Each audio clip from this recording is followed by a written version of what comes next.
Kembali lagi di channel Brilliant Legacy. Ya, kali ini kita belum bisa move on dari Demas ya. Setelah nyangkut di 180, berarti minus berapa tuh? Turun 42. 42. Dapat dividennya cuma 29. Berarti kalah berapa tuh? 13. Ya itu kalau besok nggak turun lagi nanti ya. Oke, ya mungkin ada harapan ya, harapan menarik. Disclaimer on, ini bukan ajakan untuk beli apalagi jual gitu ya, ya karena resiko ditanggung masing-masing gitu. Jadi ini hanya sekedar point of view aja gitu ya. Jadi gua cek di sini di bagian corporate action terus ke dividen. Nah, gua lihat-lihat history nih. Jadi tahun 2015 ya pertama kali Demas bagi dividen. Ini berdasarkan data di Stockbit ya. Atau kalau memang sebelumnya pernah ngasih tapi nggak kecatat di sini, nggak tahu juga gitu. Silakan cari tahu sendiri ya kalau memang ini mau lebih dalam lagi gitu ya. Ini berdasarkan data yang ada aja. Jadi di tahun 2015 dia bagi 12 rupiah per lembar saham di bulan November, lalu di 2016 dia bagi di bulan Mei nih, sama kayak sekarang ya di bulan Mei. Lalu di 2017 konsisten nih. Nah, di 2017 dia dua kali bagi di bulan Juni dan di bulan Desember atau November tuh. Oke, nah di 2018 ya cuma sekali gitu ngasihnya. Lalu di 2019, nah ini yang menarik, di 2019 dia ngasih dua kali dan nominalnya lumayan besar ya. Artinya bisa sampai 40 ya kalau punya harga di sekarang aja misalkan ya. Itu bisa nyampe 30% ya. Kurang lebih gitu. Seperti itu. Lalu berikutnya di 2020, nah ini juga sama, keluar dua kali nih di bulan Mei dan di Desember. Seperti itu. Dengan apa namanya? Total sekitar 46 rupiah.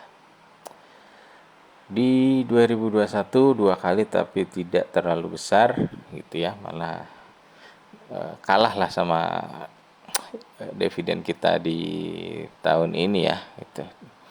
Kalau di jumlah di 2022 juga dua kali di bulan Juni dan November, di 2023 juga dua kali, di 2024 dia skip. Nah, tapi di 2025 dia ngasih lagi. Oke.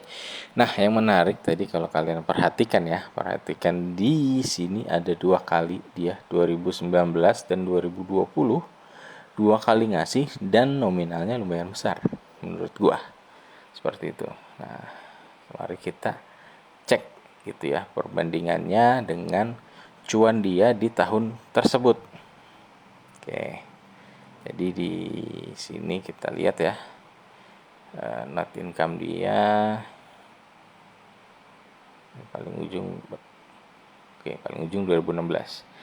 Nah, di 2016 tadi ngasih sekali, 2017 ngasih sekali, 2018 juga ngasih sekali. Nah, di 2019 ada lonjakan net income ya. Di sini bisa sampai hampir 3 kali lipat kali ya ke lonjakannya. Nah, di sini dia bagi dividen tuh dua kali 2019. Kalau kalian ingat lagi tadi ya. Di 2020 ternyata cuannya juga sama nih. Sampai 1,3 juga. gitu. Nah di 2020 dia ngasih lagi sebanyak ya lebih banyak dari 2019 ya, tapi nominalnya mirip-mirip dan ngasihnya 2 kali, bulan Mei, April Mei dan atau April Mei dan November atau Desember gitu. Kisaran itu tadi. Nanti dicek lagi aja.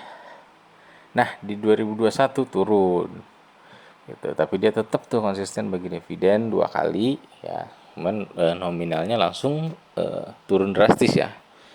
Gitu. Di 2022 juga sama, 2023 sama ngasih juga. Nah, di 2024 yang dia skip. 2025 baru ngasih lagi. Oke, yang menarik tadi pertama di 2019 dan 2020 kalian ingat cuannya itu di angka 1,3 T. Benar? Nah, di 2024 dia juga 1,3 T nih. Nah, alhamdulillah ya. Nah, gua berharap kejadian 2019 dan 2020 akan terulang nih di 2025 gitu. Itu cuma harapan ya, belum tentu kejadian gitu. Tapi namanya orang berinvestasi ya harus punya harapan ya terhadap emiten yang dia beli gitu. Kecuali lo beli asal-asalan ya gitu. Kalau lo beli asal-asalan ngeri juga ya, langsung hari itu turun 15% pasti udah bingung gitu ya. Tapi kalau lo beli emiten yang lo tahu nih gitu, jadi masih tenang aja gitu. Harapannya malah masih bisa dapat lagi nih menurut gua ya, disclaimer on. Jadi ya menurut gua ada harapan kemungkinan, ya namanya harapan ya, di 2025 nih nanti di akhir dia bagi lagi dividen interim. Mungkin syaratnya satu ya, syaratnya satu. Nah, cuannya harus di angka 1,3 triliun minimal. Oke. Semoga itu bisa tergambar ya. Gitu. Karena kalau lihat di sini sih secara apa annualize itu di 1,4 gitu ya. Tapi kita nggak tahu nanti Q2 gimana, Q3 gimana, Q4 gimana. Seperti itu.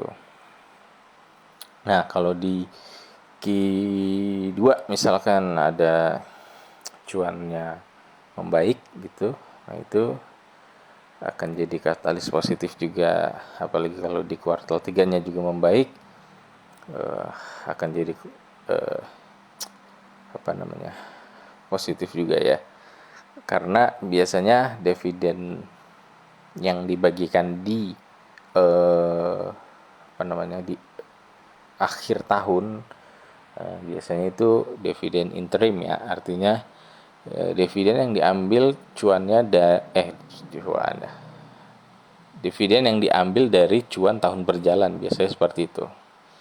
Artinya kita udah bisa lihat nih kalau tadi 1,3 T gitu ya, biar gampang 1,4 dah gitu. Kalau di kuartal 3-nya udah tembus 1 T, nah itu sih akan jadi katalis positif tuh gitu ya. Harapan kita dia bagi dividen lagi di tahun ini, di akhir tahun mungkin bisa terwujud gitu. Tapi kalau ternyata tidak sampai, nah ya udah berarti harapannya malah makin kecil gitu. Seperti itu. Jadi itu aja yang mau gua share pandangan gua terhadap Demas ya, sesama sangkuter Demas. Ya apa, menurut gua sih kalau yang dimasukinnya uang dingin ya, artinya ya udah santai aja gitu ya. Misalkan itu uang buat pendidikan anak 5 tahun ke depan gitu ya, ya udah santai aja karena kan bakal dapat dividen tuh gitu kemungkinan. Jadi ya nggak terlalu gimana-gimana lah gitu. Kecuali lu pakai uang buat bayar listrik, tapi lupa masukin Demas kemarin. Dapat sih dividen tanggal 20 gitu, cuman minusnya berapa juga gitu kan, harus dipertimbangin gitu. Jadi di Demas ini nggak bisa kayak gitu juga ya, apa, investasinya. Jadi memang untuk agak jangka panjang lah gitu ya. Kalau di video gue sebelumnya gue bilang menyangkutkan diri, ya, menyangkutkan diri berarti gue udah siap nyangkut gitu ya saat beli di harga, sebenarnya harga Kumdet malah lebih murah ya. Gue beli tuh pas dia naik di 181, terus gue average down cuman bisa ke 180 doang gitu ya. Jadinya gue pikir di Kumdet bakal dinaikin sampai 200-an gitu. Nah, gue mau keluar lah tuh, cuan lumayan. Tapi ternyata nggak kejadian gitu ya. Ya udah, berarti strategi keduanya ya kita tunggu sampai 2 tahun, minimal setahun gitu ya. Tapi jaga-jaga juga ya, kita nggak tahu nih kebijakannya nanti direksi, apakah mau membagikan dividen di tahun depan atau enggak, itu juga kita nggak tahu gitu ya. Kalau dia nggak bagiin berarti ya kemungkinan harganya juga nggak akan kejemput tuh 180 tuh ya, baru kejemput nanti mungkin di saat dia mau bagi dividennya lagi gitu. Kemungkinan ya berdasarkan sejarah eh, setidak-tidaknya dia hanya mangkir apa namanya bagi dividen itu 1 tahun ya gitu ya. Artinya ya di tahun keduanya belum pernah dia nggak bagi dividen gitu. Jadi artinya ya ada harapan gitu di tahun kedua akan bagi dividen lagi kayak gitu. Oke, itu namanya harapan. Itu aja. Jadi sebenarnya harus dipelajari lagi ya, apakah di